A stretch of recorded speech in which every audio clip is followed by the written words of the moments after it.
Hey, welcome to Old Ass Movie Reviews. Have we got a treat for you today? We are going to do wrestling and a movie again.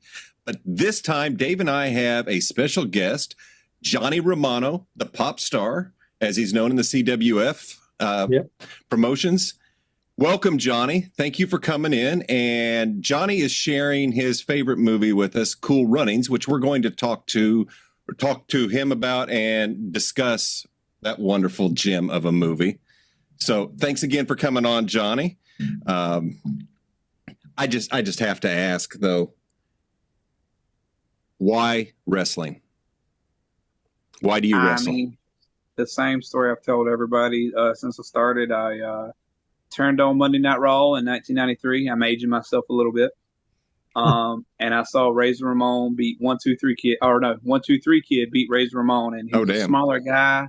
And I'd already kind of casually watched it, and but then I was like, I want to do this.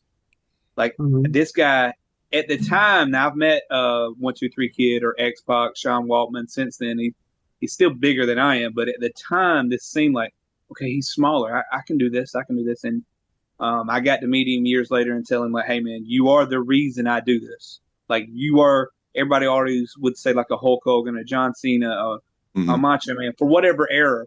So to say that guy, some people are like a little odd about it, but that was a defining. I just remember sitting, watching it on a wood box TV, wood panel TV. Again, dating myself and saying, I remember those. I really want to do this. And then I just became obsessed with it. Every weekend at the local movie store, and renting every wrestling VHS. And basically, by the time I was in like third grade, I was a historian of it by that time, because I was just watching anything and everything. While everybody else was watching Sesame Street or whatever, I was watching wrestling. So, yep. That's awesome. And I watch a lot of wrestling documentaries, and I see a lot of interviews with the stars of today, and there's so many of them have that exact same story of, I was a kid, I saw it on TV and just had to do it. And it's like it appears to be in your blood, that you can't see yourself doing anything else. And I love that. I wish I could find that thing, Well, I mean, it's one of it's hard to describe. Like when we go talking about the movie and stuff, I always tell people like wrestling it's its own creature. And what I mean by that is hard performance, we know what it is, but it's also a thing where it's like, there is no cut. There is no like, hey, do that over again.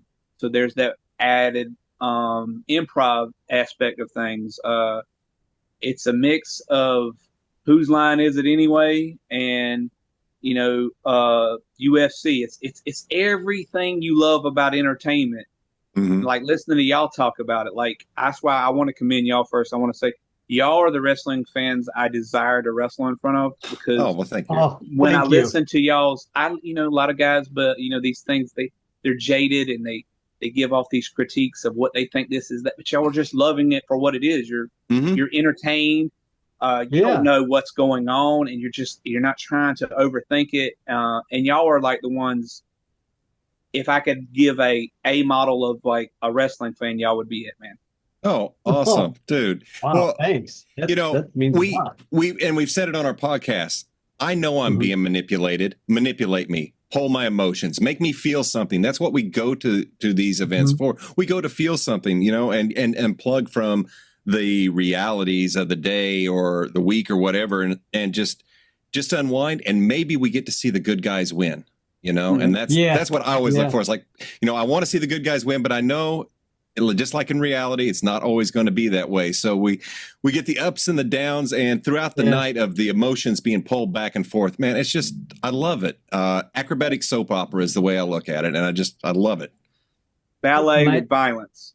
Yes. Violent ballet. I love it, because it is a dance. And you mentioned improv. I'm an actor myself, and I think that a lot. Is like, my God, these guys got to improv, because if anything goes out of whatever you've planned or worked out, you've got to be able to respond to the crowd and things like that. So, man, there's a lot going on that I think fans don't realize that you guys have to go through.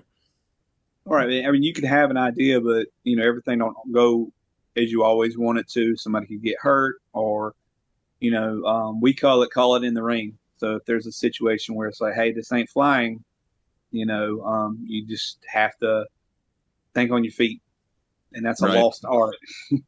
Yeah. Well, there have been a few times that we've been sitting there because we try to get as up close because I'm one of those guys who wants to see how the magic trick is done. Right. Like I don't necessarily want to do the trick. No. I like to see how it's done. Like where are they holding each other? How are they grasping?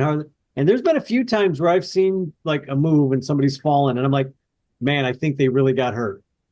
And I'll never know because you guys are so good at pretending to be hurt and then not pretending to be hurt while you're actually hurt. Yeah. I would lose it. I'd be like hurt and I'd be like, no, Daddy's got to go back in the back room now. My back's gone. Well, I can tell you it all hurts. It all hurts. It's just the level of what hurts, the different things. So it's all they say any type of fall in wrestling is the equivalent to a small car crash. Yeah, I can believe it. I can absolutely believe it. I've seen you take some flat on the backs on the mat. Oh my God. And I'm just like, and then I got to get up the next day to take my kid to the theme park. So it's like, now you got to be super dad. You do. I want to talk about that. I see that's your son that comes with you in films, correct? Yes. Yeah, I love that. That you get to go on the road with your boy and then bring him into this business. Is this something he's interested in as well? I mean, not to the degree I am. He's not like obsessed, like I was. Like I just had to know anything and everything, but he enjoys it. I mean, I could be like packed in a car, like, some sardines in a can with wrestlers, but I like, that I get to just ride with my boy and share these memories and just talk. I mean, half of it is us just talking on the road for those 3 hours back and 3 hours there. He's really enjoyed that side of it. He takes a lot of classes for, that kind of stuff like editing. He might have, something in that later on, but he's, if you watch the film work, I think he's only 14. Wow. For him to be doing what he does, I think he's doing really well. I go back and watch it.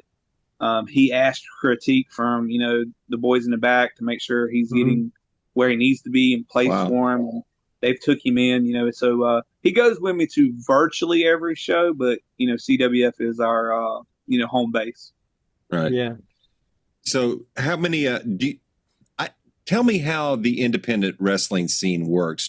Are you just like a freelance that travels to whoever is going to pay, or how does that all come together?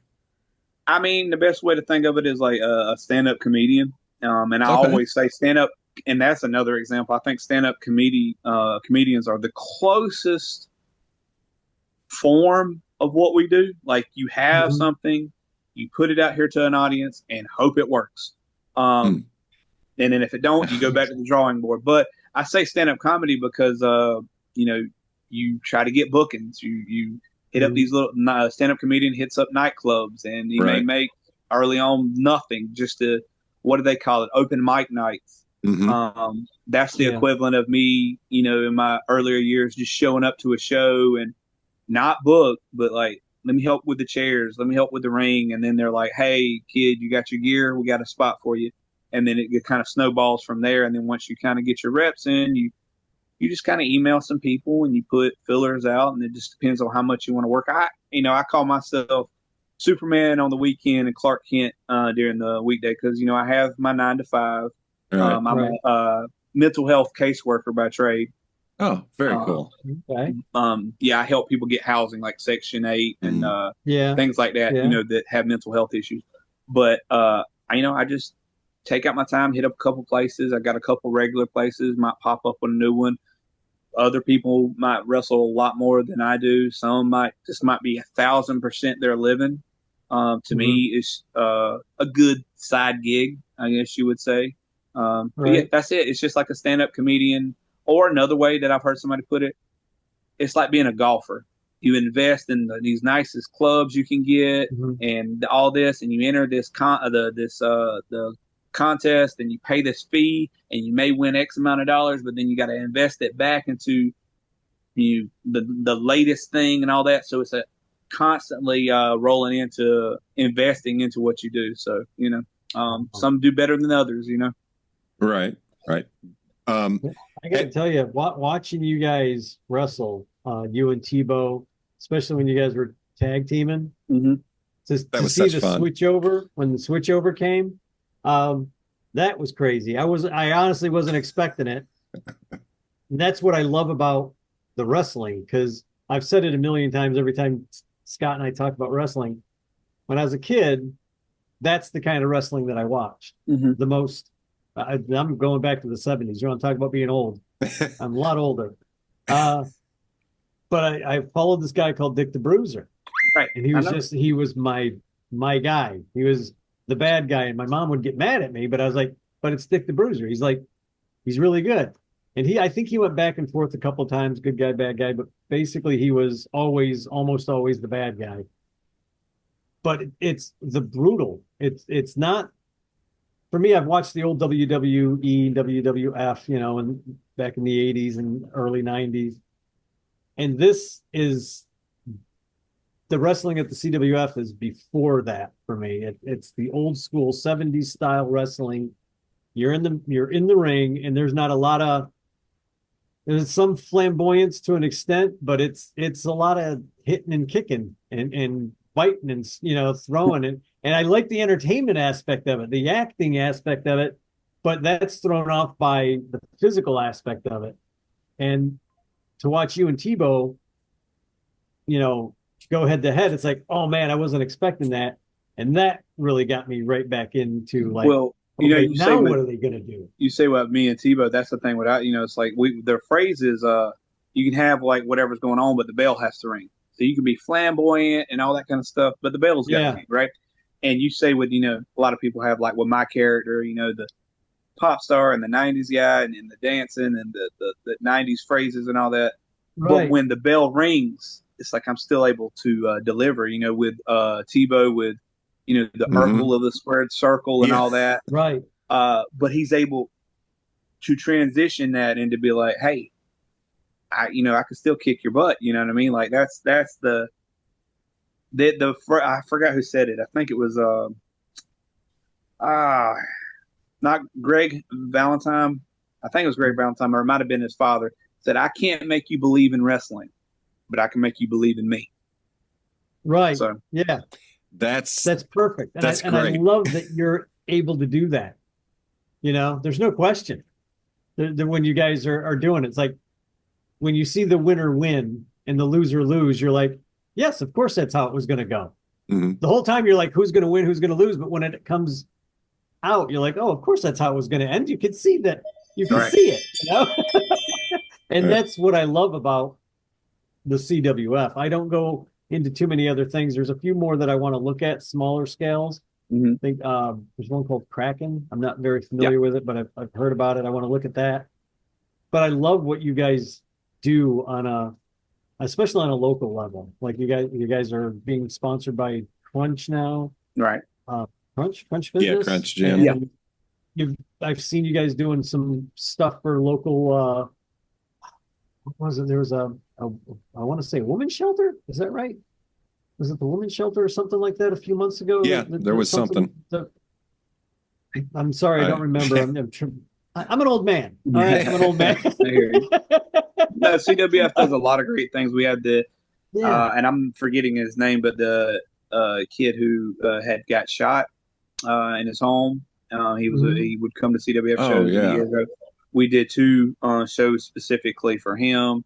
Every year we do the Panther Brawl. All that money goes back to the wrestling team there for that high school.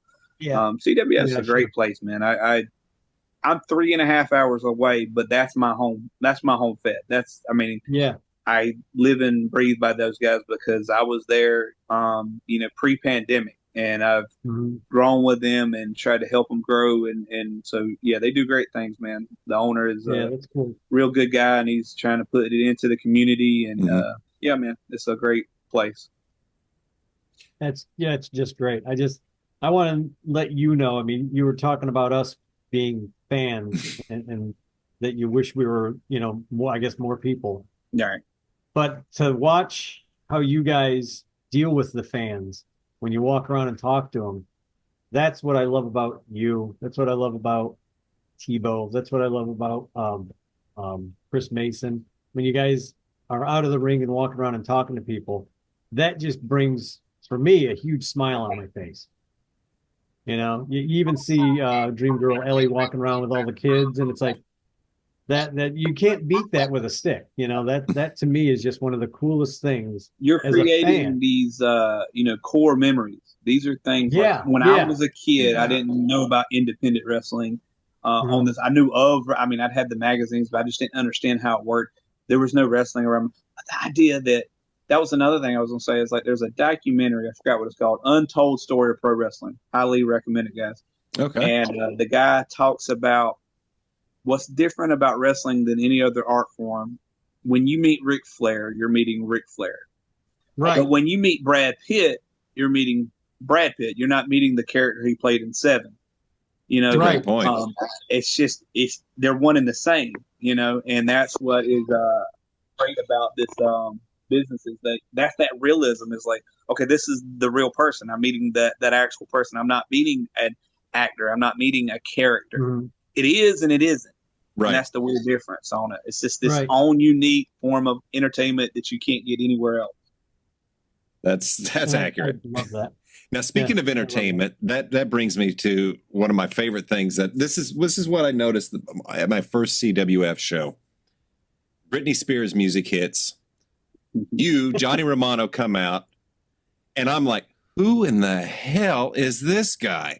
And I'm like, wow, the crowd is into it. You get a nice pop coming out, and it's like, you can't help but love this. And I have watched you over the past year at CWF evolve even deeper. This last few times, man, you're really pouring on the character work, and I'm really digging it. And it's, you come out, do the dance with the ref, the little kid and play thing. It's really, really cool. I love that. Yes. And so why Brittany?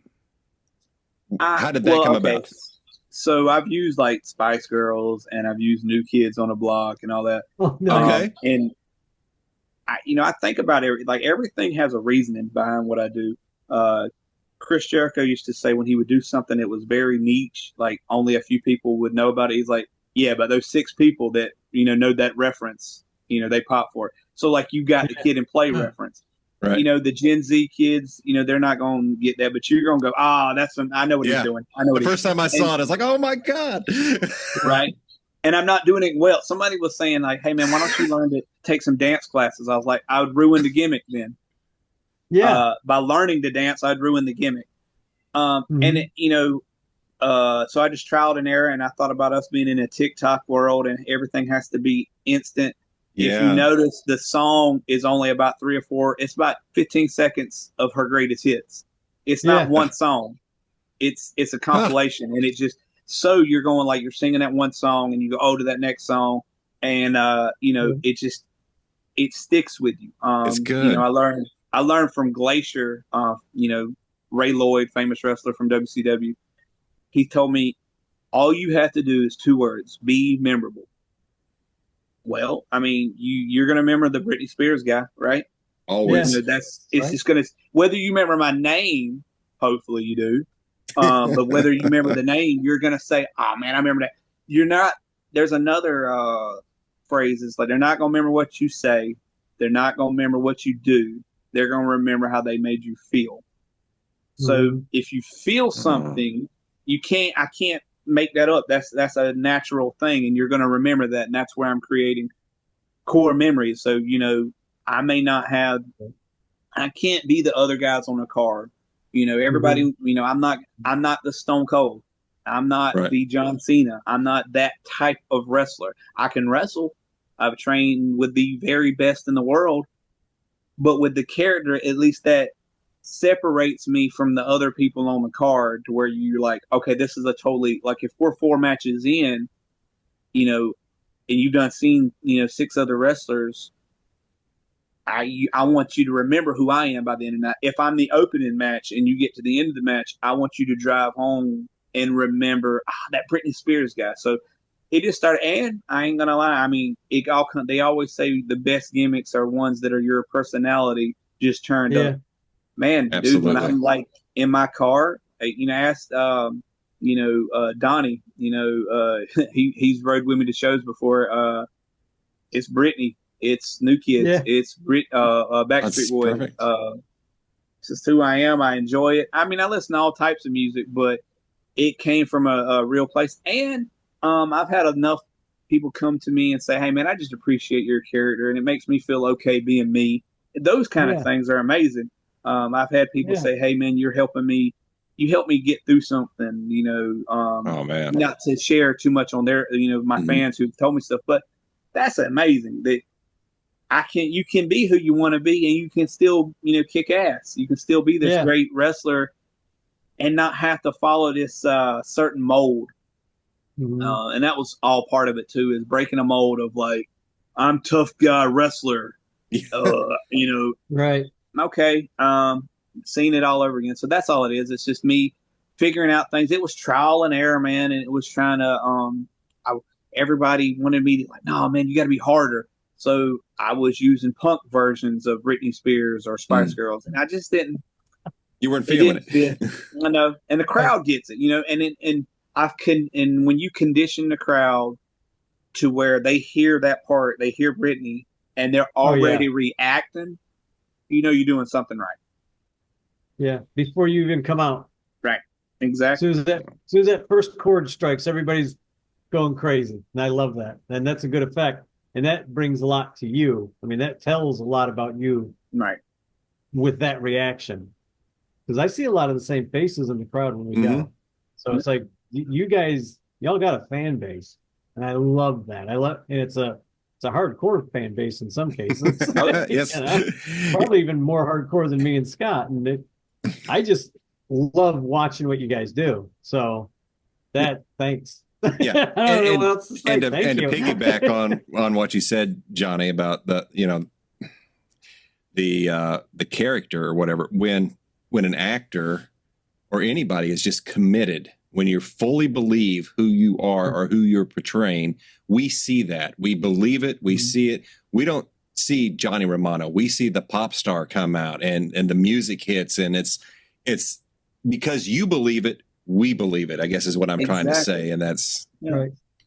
It's fun. If you've ever seen the movie Man on the Moon, if you ever watched the documentaries about how Jim Carrey just went all in as Andy Kaufman. Right. There's a Dave Chappelle joke where he was talking about meeting Jim Carrey for the first time, and they said, "Hey, refer to him as Andy." He's like, "What?"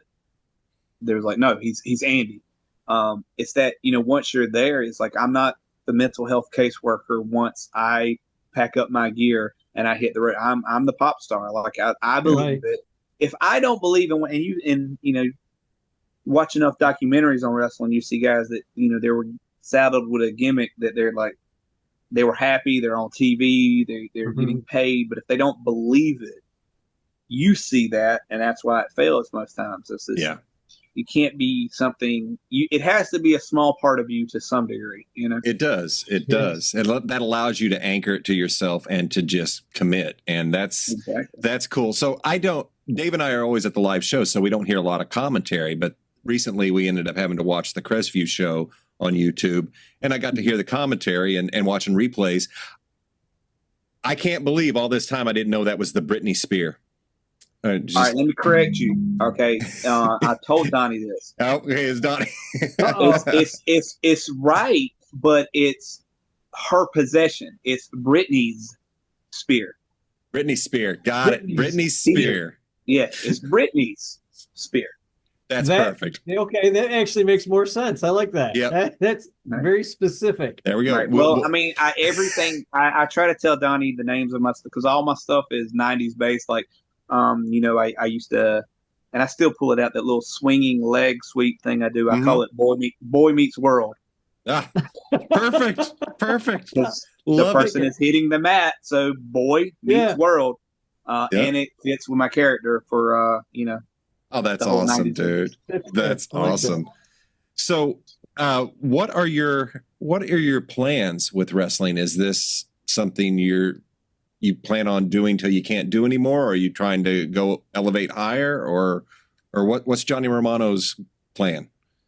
Well, I mean, I get asked that a lot, and I mean, I guess just to be brutally honest, at this stage, I've been doing this a long time. There's a lot of things that could have happened, should have happened. Mm-hmm. A lot of opportunities, missed things, and I could cry over spilt milk all day. But I can also say there's a lot of people that would love to have done some of the things I've done through the years, and I'm not going to sit here and just list all of them, but there's like amazing things, legends I worked with, people I grew up watching, traveling all over the South. I'm at an age where I'm just happy to be here, and I'm trying to give back. If something cool happens along the way, on a higher level, that'd be amazing. But it is one of those things where I just appreciate the now. Mm-hmm. Right. And we have our little meetings every time at CWF, and a lot of times when they say, "Hey, does anybody have anything to say?" I always say, "Hey, man, when you're standing, what we call gorilla, is the curtain." We always say, I tell everybody, take one moment and say, "Oh my God, I'm a professional wrestler. What am I?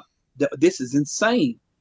Because you never know when it's going to end. You never know when it's going to just go by the wayside. So I'm just so happy to be like, I'm on the road with my boy. How many guys get to really just have that bonding time with their kid too? Yeah. I'm doing great things. I'm able to balance it with my home life and my family and my wife and my other kids.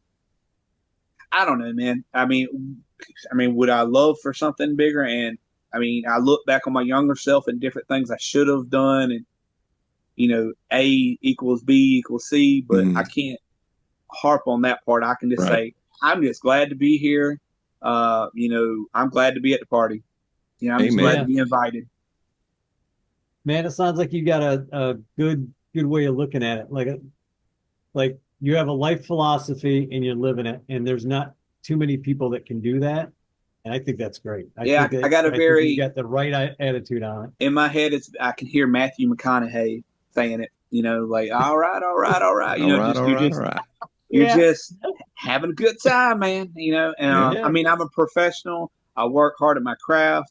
I try to deliver at any promotion I'm at, but at the same time, this world is fleeting, both inside the ring and out. And I'm just every time, on the next show, which is our biggest show of the year, I'm going to just stand at that curtain and take it in and go, man, I can't believe I'm doing this. This is amazing. You know what I mean? So if it leads to something bigger, if it ended tomorrow, I'd be like, well, look at all this crazy, amazing stuff you did. Yeah. That's the way a great outlook. That's a great way to outlook. I think we all need to do that from time to time before we start getting down on ourselves. Like, wait a minute, look at what I've accomplished, and that's really cool. Just got one more question from me is, who's your favorite wrestler of all time? Who is it you look up to since you're a wrestler? Who is it you look to for inspiration, or who has given you the most inspiration? So the go-to, and I'll send the picture to y'all guys later, is Shawn Michaels. For career day in 7th grade, I dressed up as Shawn Michaels for career day. Oh man, it's a great picture. But as I've grown as a wrestler and kind of like learn more, I would say I kind of have like a top, and if I had to do my Mount Rushmore, it would be Shawn, it'd be Jericho for the longevity and just ever changing himself. I think Raven is one of the greatest wrestling minds of all time. Watching him just talk about things, and again, how if you look at his story, how he changed himself from being Scotty the Body and just a guy on the show to transition into Raven, which was just the most over character in the 90s for ECW. Right. And I would probably say you get that 4th spot. It would be a toss-up on any given day, but I think just because, and I know it's some troublesome to say his name and everything, but I would say Hogan. You know, I would just how could you not? I mean, I get it.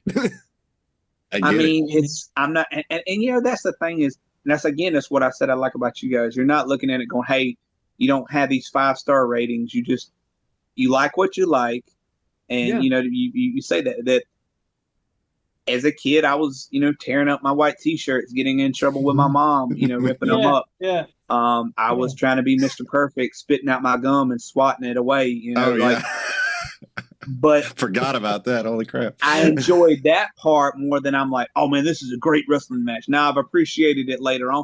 Some of my favorite matches that I go back are not the greatest wrestling matches, but because the build up made me feel a certain way. Right. I didn't care what was going on. Now you know, of course you should still know what you're doing. I'm just saying, like, I had a question was like, is it more important to have a great match or a great build up? And I'm like, 1,000%, I will always say great build up because you have to care. Yeah. You know, if you don't care, you can have like the greatest, you know, technical match of all time. You have to have this care about, you know, but yeah, that number one of overall would be Shawn, and then secondary would be Jericho.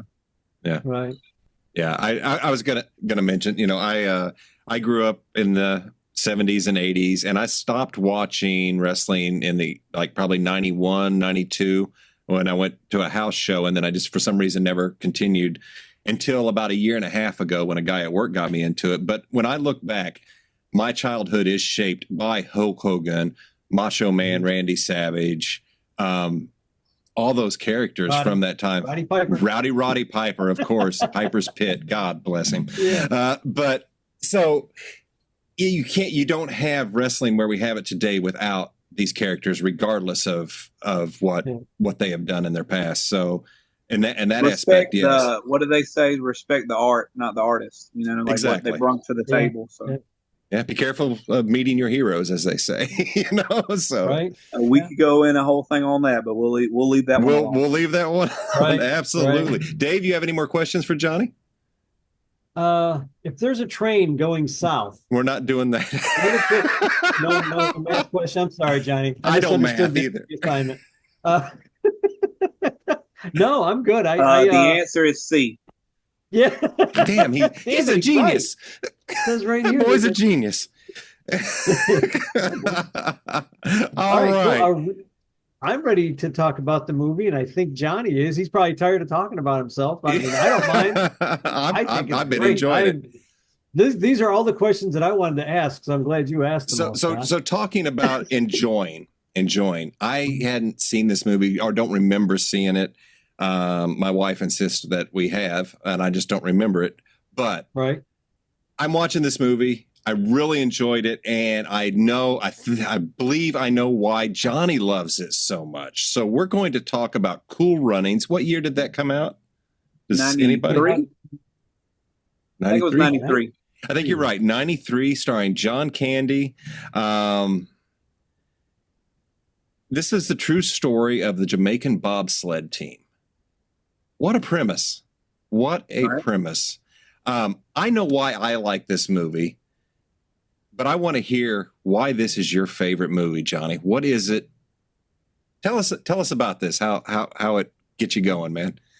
Well, you know, like when people ask, like, what's your favorite this? What's your favorite that? Once I decide, that's it. That's my favorite movie. If you want to go animated, it'll be Goofy movie, but that's my favorite movie right there. I need to watch that. It has been. Like, it's just, I said it, and you know, like I said about wrestling, when I watched that match, I want to be a like, I have these core memories where that's it.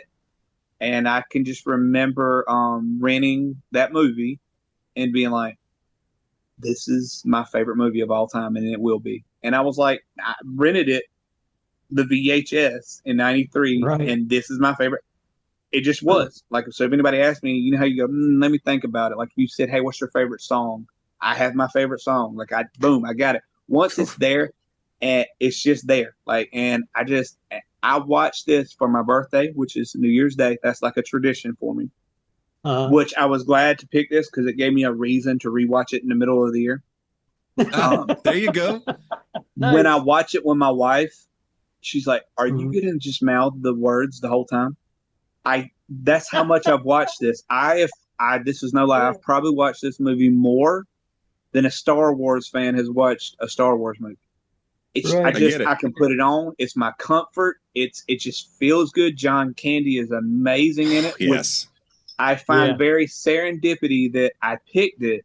And next month the documentary comes out. Yes.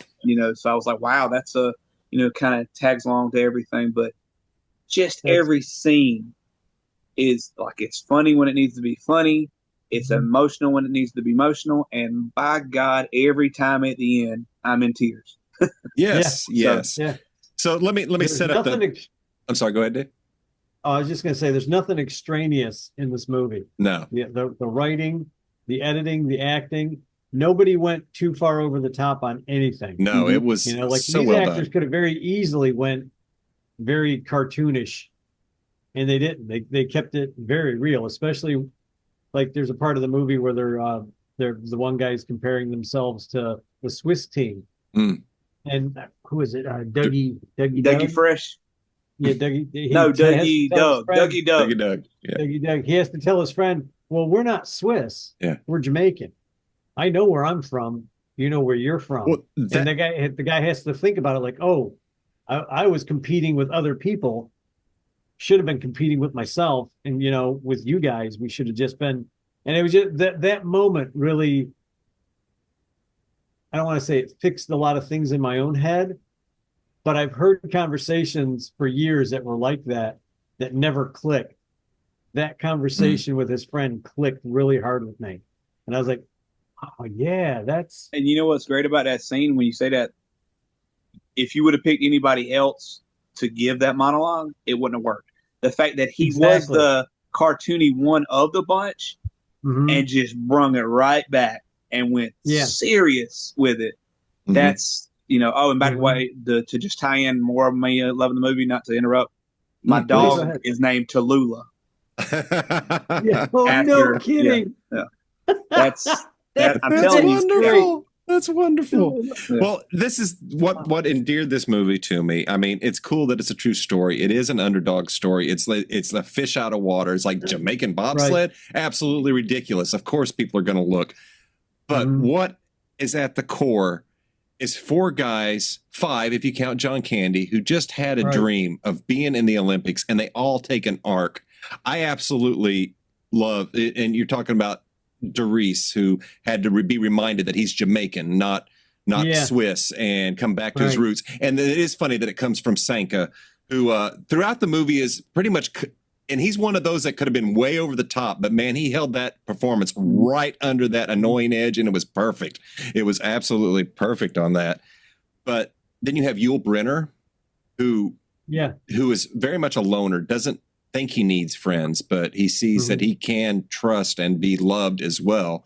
And Junior had no confidence and had to learn that. And there's so many life lessons watching this movie. And it's like, you watch this movie and you think, you know what? I can do anything. I can go do what I want to do because these people did it. What is stopping me? I love it. And even the music just lined up perfectly with your emotions. Like it starts out just as happy-go-lucky, and then when they are disqualified, I mean the score on that movie is amazing. Yeah. Hans Zimmer had scored it, so I'm down for any synth score anytime. So Hans Zimmer. It was. I was shocked good when I saw that. Yeah, I didn't realize he had done anything with Disney in general. I didn't remember anything, and to see his name on there, you're like, oh, this is going to be interesting. How is he going to do this? And he nailed it, man.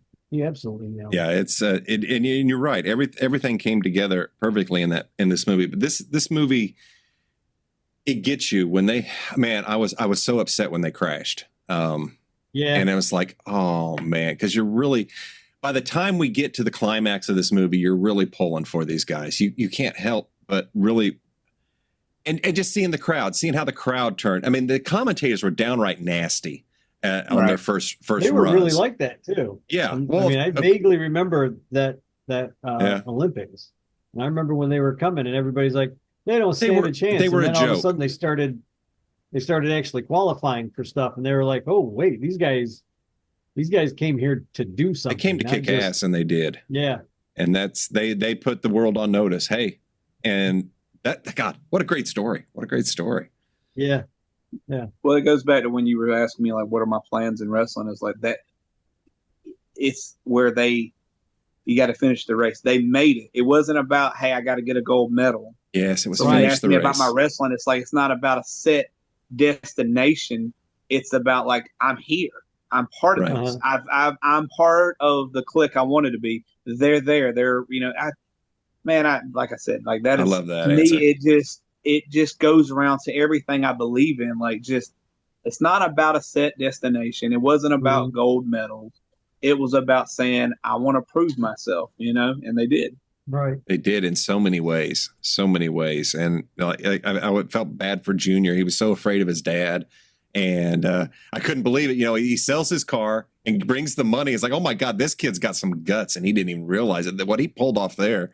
But man, for them to get all the way to the Olympics, and then his dad shows up, and I was like, I was angry. It's hurtful because it's like, you are so blind that you don't see what your son is doing, and you can't even get behind him. So at least he does finally get behind him, but it's like, damn, man. Damn. Oh, when he just pulls, like, that's the part that I cry on every time.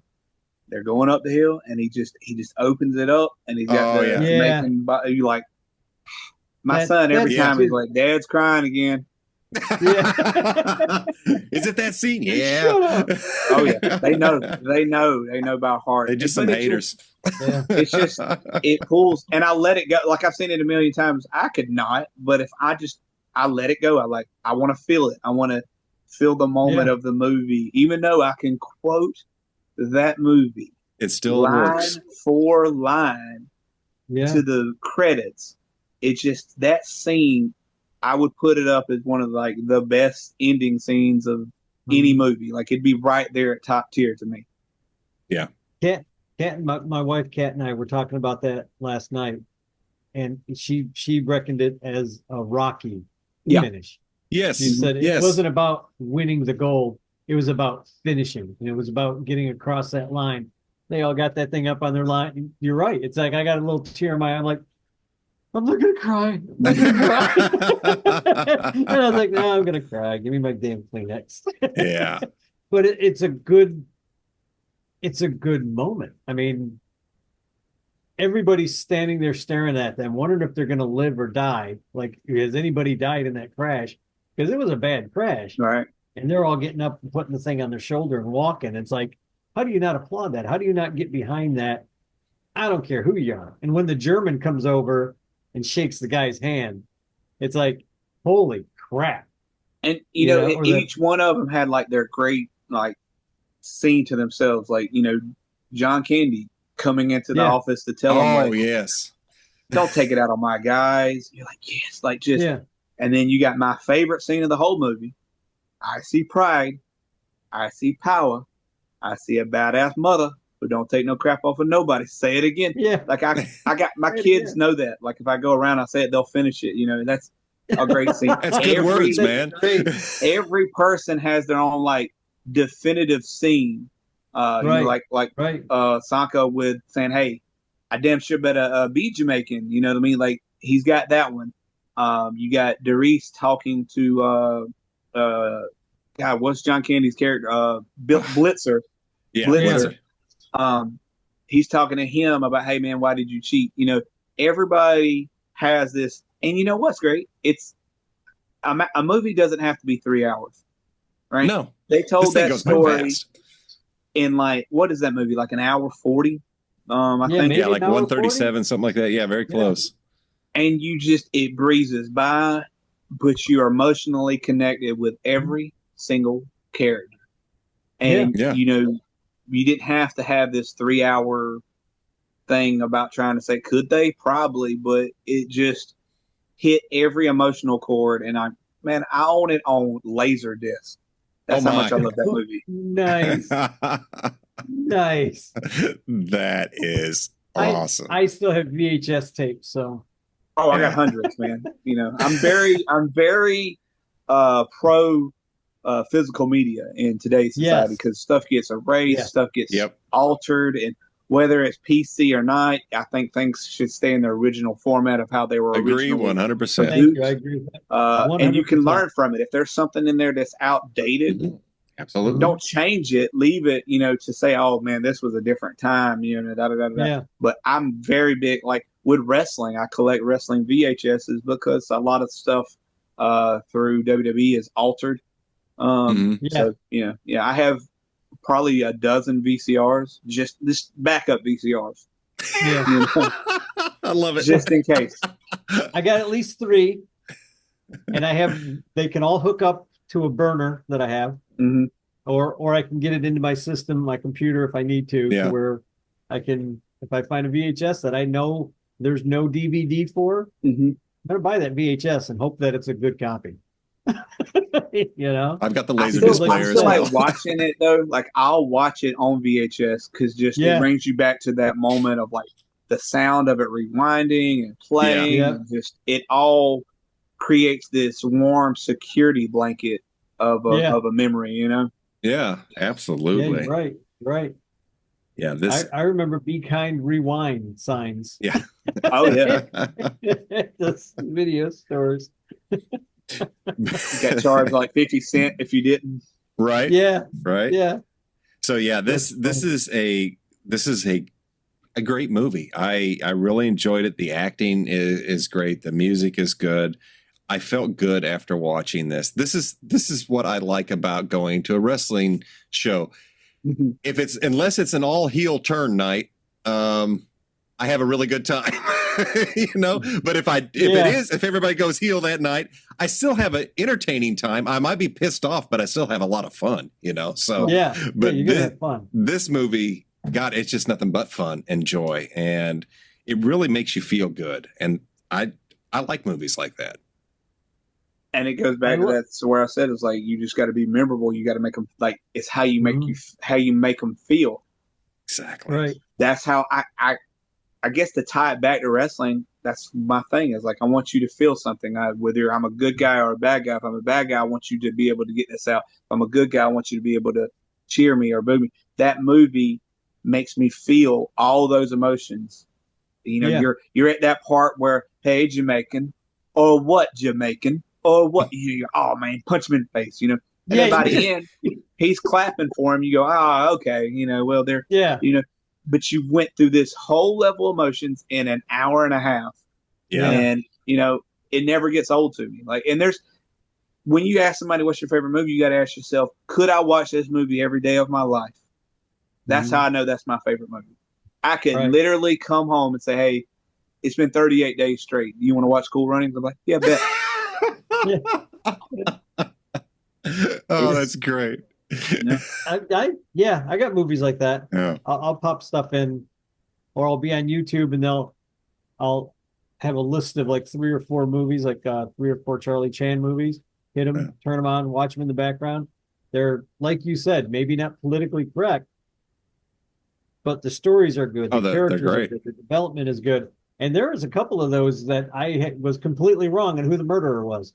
I'm pretty good at picking out the murderer. And then they throw you for a loop. And you're like, I didn't see that one coming. Well, with working in mental health, they say I've learned because I'm very much what I got, hundreds of TV shows on DVD, and I watch, the same ones, like some of my favorites, like Wings or News Radio or stuff like that. Yeah. And I can watch it over and over. And I've learned studying through mental health, people who have that kind of like, I've dealt with depression and anxiety and stuff. There's comfort in watching something that you like, but the ending because you feel a sense of control because you know what's happening.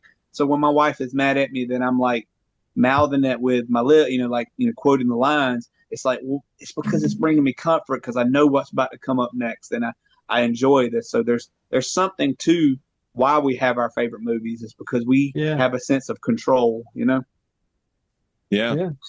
Absolutely agree with that. And we know we're not going to get let down. We know we're not going to get betrayed. And it's that wow. I've in the 3+ years that Dave and I have been reviewing movies and putting these shows out, I don't think I've ever thought of it that way. And that's It's the equivalent of the guy who always gets chicken fingers no matter where he goes. It's like, well, chicken fingers don't let me down. You know what I mean? Like, that's who I'm married to. Not that guy, but somebody who was that way with the food. What's funny is I do that, but it's not chicken fingers. It's General Tso's chicken. If I go to a Chinese that sounds good right now too. I always eat General Tso's chicken. And my wife will always be like, "Do you want me to get you something else?" No, I'm good. Why would you get something else? General Tso's. Well, we've never been here. I don't care. It's okay. I'll take it. General Tso's is always good. I don't care. There you go. You have control because you know what that is. You know you like it. That's part of it. That is a great. But I love the chicken fingers. The chicken fingers reference is awesome. Yeah, that is. That's perfect. One chicken finger. You're at an 8-star restaurant. Give me my chicken fingers and shut up, and bring me some dip. Ranch. You like what you like, and that's bring me some ranch. That's and that's what's great. You like what you like Cool Runnings, wrestling, which is a great movie. It was, man. I absolutely adore it. It's God. And thank you know what's again great for for that. me is I found so much joy because with y'all being the movie guys, I was like, they've had to see it. It's the fact that y'all hadn't seen it or at least wasn't in You'd be surprised when we haven't Rolodex. seen it. It made me feel so good to share this because awesome. If somebody, it's like. It's like the person who's like really into a band and he finds somebody who's like never, you don't know the Eagles, man? You got to listen to the Eagles, man. It's amazing. Yeah. That's how I am about Cool Runnings. If you're like, right, I will sleep good tonight knowing that I got two people to enjoy this movie. Yeah, you did. You did. Two people that appreciate it. Yeah. Always looking for a good message. I want to talk real quick before we get too far in advance. I want to talk about John Candy in this movie. Yes. There's two scenes that we've already kind of talked about a little bit. When the kid, Dries, asks his character, Irv, about cheating, and he explains to him, it wasn't enough. I wanted to never lose. Mm-hmm. I always wanted the gold. And then he tells him right before the race, if you cross, he goes, how will I know if it's enough? And he says, when you cross the finish line, you'll know. So that whole thing with them having that up on their shoulder and walking across the finish line, and he was very proud. He was proud that they're walking this thing across the finish line and everybody's applauding. I'm like, that proved right there the kid didn't need the gold. He wanted it. Mm-hmm. Wanting and needing are two different things. Yes. He wanted the gold, but the kid was like, I get it. Yeah. That's what he meant. And another quote he says, and again, when you asked me about wrestling before, like where my goals are, it's like what did he say? How did he say? If you're not enough without it, you'll never be enough with it. And that's why I add that line to my life where it's like, oh man, I'm not on, this, WWE or TNA or whatever, but it's like, well, if I'm not comfortable and happy in myself where I'm at, I'll never be happy further up anything, so you have to have, it's not very complacent. True. It's more of you have to say, well, but if you keep trying to go to that next one, it'll never be enough. And that's where his cheating came into play. It was like, it was never enough. It was never enough. It was never enough. Right. So that line really struck with me, And when he goes in, like you had said earlier, he goes in to talk to the committee and they're just randomly changing rules. Mm-hmm. And he gives them like, man, you can't take all that out on the kids. You can ban me for life. I don't care. I deserve it. If that's the case, don't do it to the kids. And I think he hit a spot on the one character that he knew, his coach, about and I think that coach realized at that point, that's the guy I remember. That's the kid that I was coaching. Yeah. Isn't it crazy? Like, John Candy, comedic, what is the show called? Not SCTV. SCTV. Yeah. Oh my God, yes. I love that. I grew up watching that. I'm aging myself, right? But with that, it's like to have such a dramatic. It reminds me of how the progression of like an Adam Sandler was. It's like these goofy movies, but he's got a few movies where like Click and stuff like that, where he really drives home the emotion. Right. I think that says something for like comedic actors. It's like there's just something in them that they can deliver. That scene is that's probably my favorite scene. Is the I see pride, I see power. But that scene with John Candy busting in there is probably my favorite as far as the emotion side of it. He's like, don't take it out on my kids. Like, just, it's so good. So good. Mm-hmm. It all pays off for his character, too. And there's another, we're talking about roles and the way they evolve. That was a big evolve for him. It was. Because he didn't talk about losing the medals. He talked about winning the medals to Darius. But he never talked about losing them. All right. That's why the kid was so shocked. And that's a good turning point for Darius, too, because he's like, well, he's basically looking at the guy that's telling him all the bad news. Like, I don't need to hear that. He's not done me any wrong. So what he did in the past is no big deal. That's how I was taking his reaction. And then the guy leaves, or no, John Candy comes in and they have their little conversation. It's like, yeah, the kid didn't fall into the trap that the guy was baiting for him. And you know what's great about the next scene is it's such a dad joke kind of way, but when he gets off the phone, he's like, oh, man. Yeah. That was the committee. Yeah. We're back in. Yeah. And it should be just like cheesy, but it works. Yeah. It does. Yeah. It does. That's good. That's so damn good. That's the type of scenes that put you right there with those four kids, those four guys. Right. It puts you right there with them because you're waiting in anticipation too. But yeah, they had to get back in. We had to see all of this play out like that. On a side note, I seen where somebody was saying that they're talking about making either a reboot or a sequel, and I'm like, for the love of God, don't leave it alone. Like, it's just it's perfect in its place in history. Don't touch it. Stop. Yep. Don't do this. Yeah. So Scott and I have a real problem 90% of the time with reboots. Most of the time. And redos. Yep. I would say I'd say over 90% of the time I don't ever want to see a reboot. I don't want to see it remade. Disney used to do this thing every 7 years. They would release a movie in the theaters. Usually they're animation. If they would go back to doing that, they would start making all the money they've been losing for the last 10, 15 years. They'd start making all that money back with no problem. And I don't understand why they don't. Yeah. They could re-release this near Christmas. They could. At a theater. Leave it in the theater for a week. Oh, that's like a time, like you said, leaving it. Remember back in the day when you seen it, if you didn't see a movie in a theater, you just didn't see it. Like, because like say a Christmas movie. If it was a Christmas movie, if you didn't see it during that Christmas season, you had to wait a whole nother year for it to come out on VHS because they're not going to release the Santa Claus in July. Yeah, exactly. And back then it took sometimes longer than a year to come out. I mean, now we got about 90 days from screen to DVD, which is nice. Well, but Superman's already up on VOD. Yeah, it's already out. Yeah. Well, movies used to stay in the theaters longer too. Like, fun fact for, as I'm like a nerd about this stuff, Home Alone stayed in the theaters for nearly a year. Wow, so people were going to go see Home Alone that. in like July and June. Like people were still, because that's how popular. Now a movie stays in theaters for what, 3-4 weeks? If that, maybe, not long at all. Not long at all. Crazy. I just wish they'd stop doing the rebuilds and remakes and well, let's hope they don't touch this classic. I'm hoping, I agree. But it's in talk. When they say reimagining is when it gets dangerous. A reimagining for a new generation. I will punch somebody in the face. A reimagining of a true story. Right. Yes, what are we changing?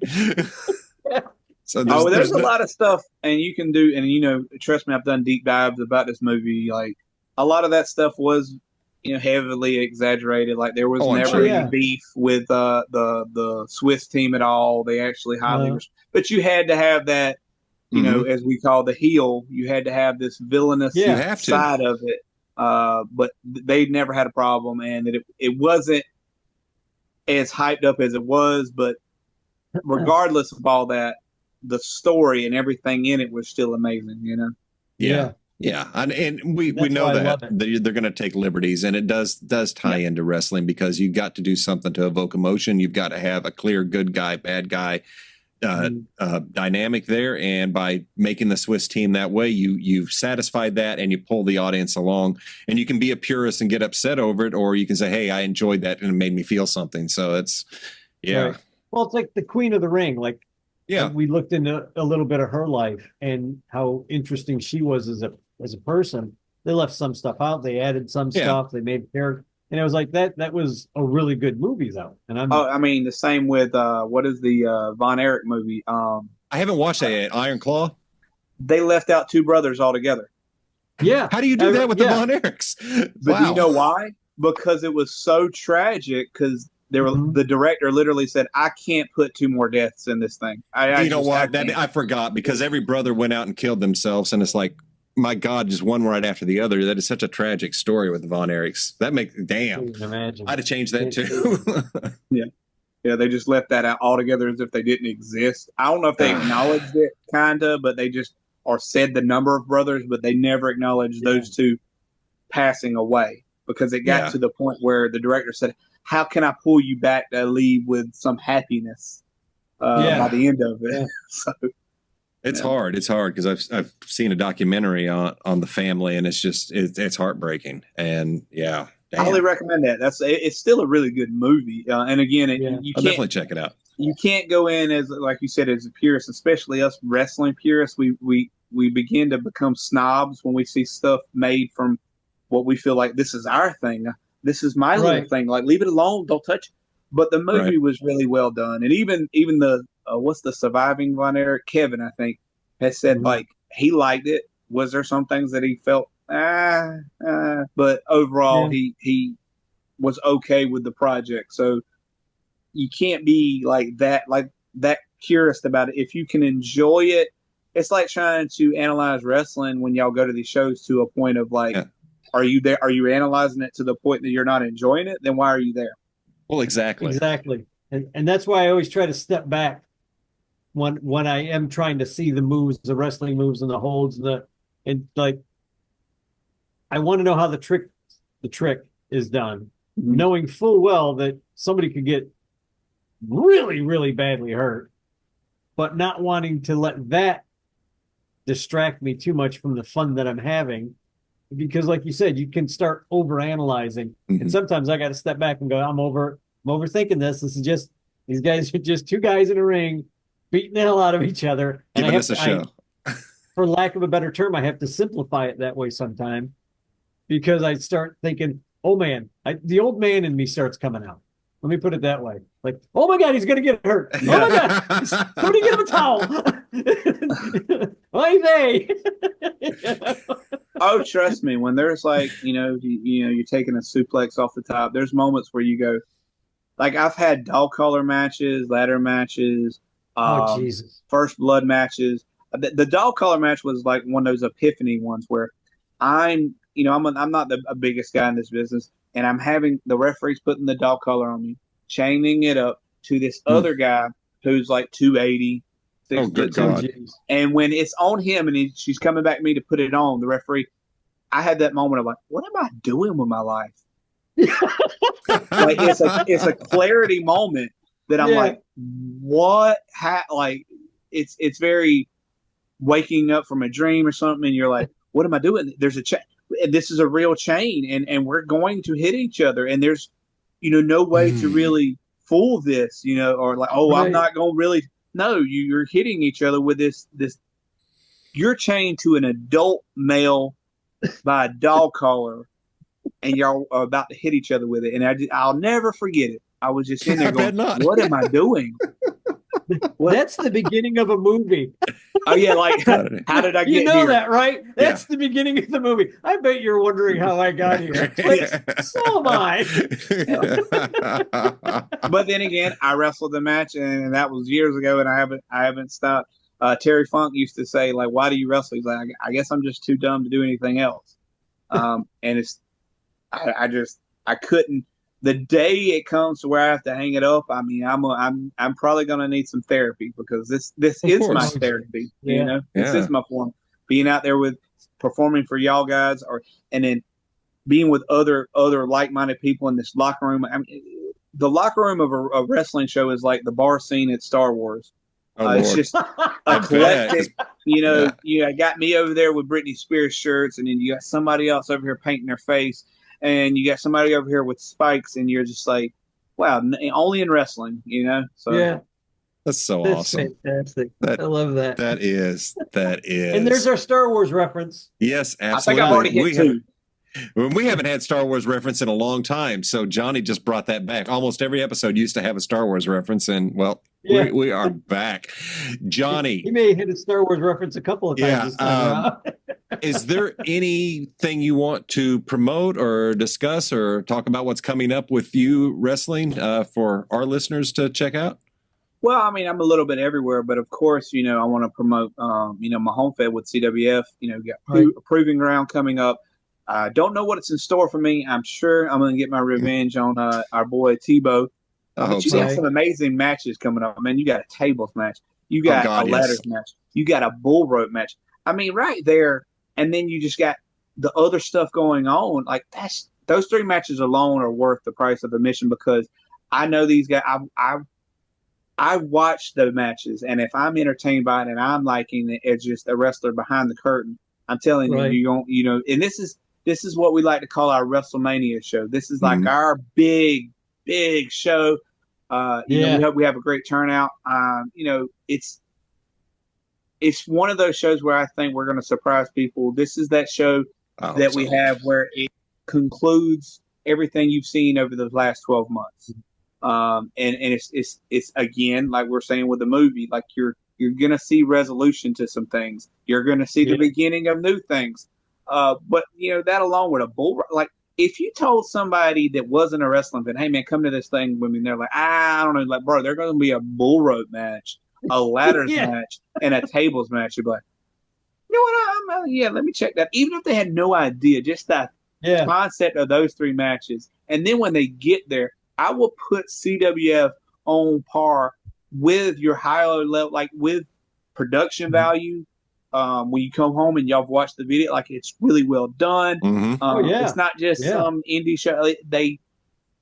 I've watched this company grow so much over the last 5 years and so proud of what they've accomplished and being just a small smidgen of the little wheel that is CWF. But you know, September 20th, you know, in Milton, Florida, biggest show of the year. I think everybody's going to have a good time. And, you know, hardly wait. I know, I'm excited. Just think about those three matches alone. Don't even take me out of the equation. I'm going to put me and what I got going on out of the picture. If you didn't even know who was in the match, you'd be like, wait a minute, I got to see this. I'm going to see this up close. You had me I'm at going to tables. see somebody go through a table. Somebody's going to go off a ladder. Ladders. I'm there. Wait, bull rope? What do you mean bull rope? And then when you explain, like, oh, yeah, just like I said about dog collar, they're going to be tied by the wrist. Yep. Yeah. And, you know, so I hope everybody, I'm going to enjoy it from my perspective because at the end of the day, I'm still a fan of wrestling. I'm just lucky enough to be able to be part of it as well. So I hope all y'all can come out to that. And, you know, we'll have a great time on September 20th, Proving Ground. Awesome. And we will definitely be there ringside cheering on our favorite pop star, Johnny Romano. We do. Thank you. Yeah. So gotta get that revenge on Tebow, man. We got absolutely. Look out, Tebow. He's coming. So, folks, thank you so much for joining us. And thank you, Johnny, for joining us. If you like our show, hit the like, hit the share, subscribe, and check us out wherever you listen to podcasts or wherever you can watch video, Facebook, YouTube, Old Ass Movie Reviews, OAMR, and we will catch you next week. Thank you very much, Johnny.